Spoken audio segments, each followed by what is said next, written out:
Hi. First of all லேட்டாக வந்ததுக்கு sorry. இன்றைக்கி எல்லோரும் விளம்பரம்லாம் பார்த்துருப்பீங்க. அது ஏற்கனவே தியேட்டர்ஸ் அனௌன்ஸ் பண்ணியிருக்காங்க. ஏவிஎம் வந்து அவ்வளோ பக்காவாக எல்லாம் பண்ணிகிட்ருக்காங்க. இது ஸோ பஞ்சுவல்.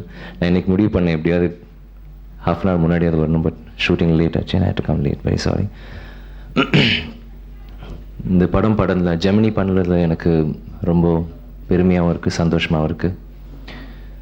பிகாஸ் சின்ன வயசுலேருந்தே நிறைய படம் பார்த்துருக்கேன். அப்போது மெட்ராஸை சுற்றி பார்க்க வரும்போது ஒரு முக்கியமான ஒரு லேண்ட்மார்க் வந்து ஏவிஎம் கேட்டில் அந்த ஒரு குளோப் சென்ட்ரல் ஸ்டேஷன் வந்தோடனே முதல்ல வந்து சினிமா ரசிகனாக இருக்கட்டும், வேறு யாராக இருக்கட்டும், எல்ஐசி பில்டிங் பார்த்துட்டு அடுத்தது ஏவிஎம். அங்கே வந்துட்டு ஓகே தான் ஏவிஎம் ஸ்டுடியோ அப்படின்னு ரொம்ப அவளோட பார்ப்பாங்க. அண்ட் அதே மாதிரி நான் நிறைய தடவை கோடம்பாக்கத்தில் it's not like I always thought என்னைக்காவது ஒரு நாள் ஏவிஎம் பேனரில் ஒரு படம் பண்ணோம். பிகாஸ்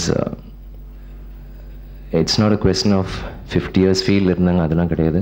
அதெல்லாம் தாண்டி படம் பண்ணுற போது அது எவ்வளோ அருமையாக பண்ண முடியுமோ, எவ்வளோ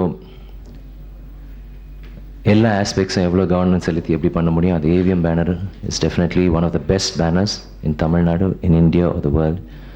அண்ட் எனக்கு ரொம்ப பெருமையாக இருக்குது இந்த படம் பண்ணுறதுல. அண்ட் செகண்ட் ரீசன் வந்து என்னோட மிக க்ளோஸ் நண்பன் சரண். ஒரு நெருங்கிய நண்பர் மட்டும் இல்லை, பட் ஒரு சிறந்த இயக்குனர். அண்ட் அவர் சொன்ன மாதிரி நாங்கள் ரொம்ப நாளாகவே படம் எப்போ சேர்ந்து பண்ணலான்ற ஒரு இதில் இருந்தோம்.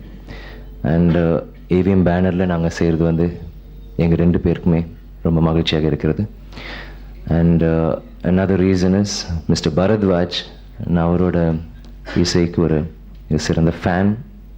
அவர் பாட்டு எனக்கு ரொம்ப பிடிச்சிருக்கு. I like his songs, all his songs. So இந்த team I am very proud to be a part of this team.